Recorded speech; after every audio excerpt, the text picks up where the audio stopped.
If you're thinking about getting chickens and your main reason for having chickens is how many eggs they can lay, this video is going to be about the chickens that lay the very most eggs. Regardless of personality or other characteristics, these are the chickens that lay the very most eggs. So these are going to be heritage breeds chickens, but at the end we'll talk a little bit about hybrids because they have some hybrids out there that produce a lot of eggs. Number one pick are going to be Leghorns. These are the chickens that commercial farms usually have, are the Leghorns.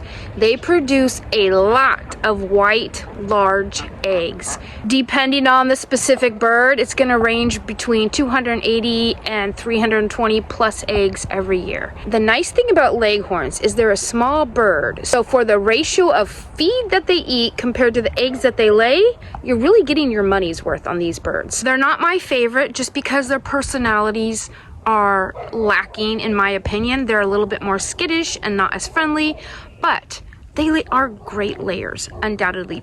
They're also excellent foragers. We're down to one Leghorn at this time. We have a brown Leghorn. They're gorgeous birds, very great foragers, but yeah, it's not friendly. Number two pick would be the Rhode Island Reds. Now, these are small brown birds that lay, depending on the bird, they're gonna lay between 250 and 300 eggs. We have found that the Rhode Island Reds are excellent layers. They have nice sized brown eggs and great foragers as well. We haven't found them to become broody. A broody hen is one that wants to lay on the eggs and hatch them out, which means when they're laying on those eggs, they're not producing eggs.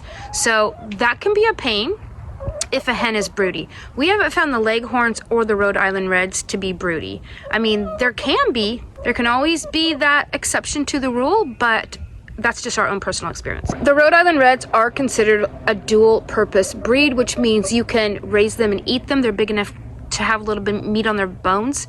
They're not that big though, so you wouldn't get much of a meal.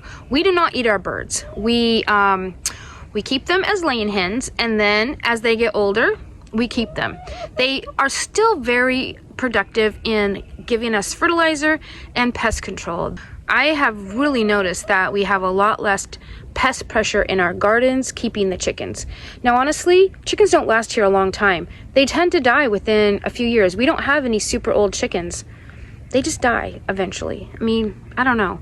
I don't think we've ever had a chicken not lay eggs before its death. As chickens age, they do slow down in how many eggs they produce, but we just keep them and they're part of our family. Third pick would be the Ostor. Now, these are a little bit bigger than the Rhode Island Red. They are considered a dual purpose bird. They're gonna lay between 250 and 300 eggs. Ostor are very sweet and kind and gentle. They lay a lot of eggs and they're good foragers as well. So if you let them free range, they can feed themselves partly on what they find around your yard. So number 4 is going to be the Sussex. Now, these hens lay around 250 to 280 eggs, which is a lot of eggs. They're very sweet, docile birds. They lay decent sized cream colored eggs and they're good foragers as well. Number 5 would be the Plymouth Rock. They are also a dual purpose bird that lays between 200 and 280 eggs every single year. They're one of my favorites. They're just very sweet. They are a larger bird. We have found them to be great foragers, great temperaments. They lay a lot of brown eggs. Now, all of these birds, if you were to breed them with a like bird, so like if you were to breed a Leghorn with a Leghorn rooster or an Australorp with an Australorp rooster, that's what you'll get. You'll get an Australorp chick or a Leghorn chick or what have you. They're purebred birds. There are some hybrid birds out there that produce a lot of eggs, just like the Leghorns. The ones we've had tend to be smaller birds, like the Leghorns, but maybe a slightly bigger. They also have a good feed to egg ratio, so the amount of feed they're eating compared to how many eggs they're laying, they're cost effective. All of these hybrids I'm going to mention lay 300 plus eggs every year. There's the Isa Brown, the Highline Brown, Lowman Brown, any of the sexlings. We have some black sexlings right now. Shaver White. There's just quite a few. All of these hybrid chickens lay a lot of eggs.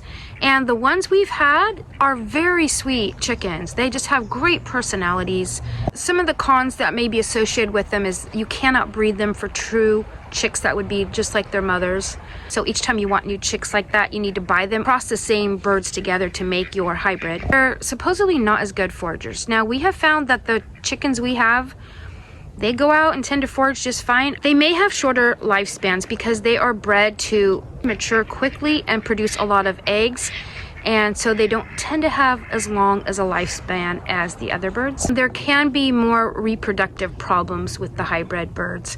My guess is because they're producing so many eggs for their size. Now, we haven't had a lot of hybrid experience. I do think it's our hybrid that's laying our little tiny eggs that are just egg white.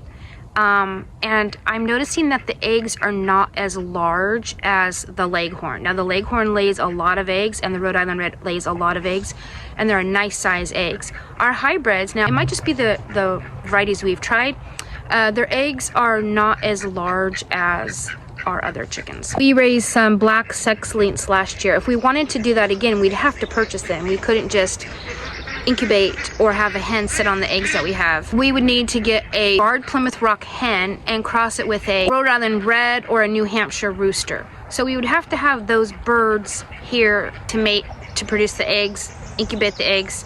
So we're not going to do that. We would just buy the birds again as chicks. If you want to be self-sufficient, you're going to want the heritage breed birds. If you don't really care about that and you just want a lot of eggs, I would go with the Leghorns and the hybrids.